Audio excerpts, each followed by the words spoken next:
ಉದಯೋನ್ಮುಖ ಪುಟಾಣಿ ಗಾಯಕರ ಗಾಯನಕ್ಕೆ ವೇದಿಕೆ ವಾಯ್ಸ್ ಆಫ್ ನಮ್ಮ media 2025 audition July 6ರಂದು.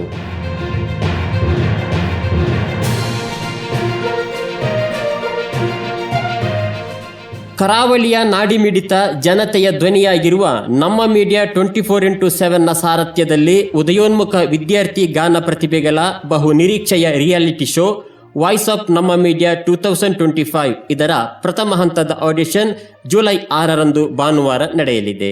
ಉಪ್ಪಳದ Kondevoor Shri Nithyananda ಯೋಗಾಶ್ರಮದಲ್ಲಿ ನಡೆಯುವ ಕಾರ್ಯಕ್ರಮವನ್ನು ಪರಮ ಪೂಜ್ಯ ಶ್ರೀ ಶ್ರೀ ಶ್ರೀ ಯೋಗಾನಂದ ಸರಸ್ವತಿ ಸ್ವಾಮೀಜಿ ಉದ್ಘಾಟಿಸಲಿದ್ದಾರೆ. ಇದರಲ್ಲಿ ಆಯ್ಕೆಯಾದ ಗಾನ ಪ್ರತಿಭೆಗಳಿಗೆ ಮುಂದೆ ಮೆಗಾ ಆಡಿಷನ್ ನಡೆಯಲಿದೆ.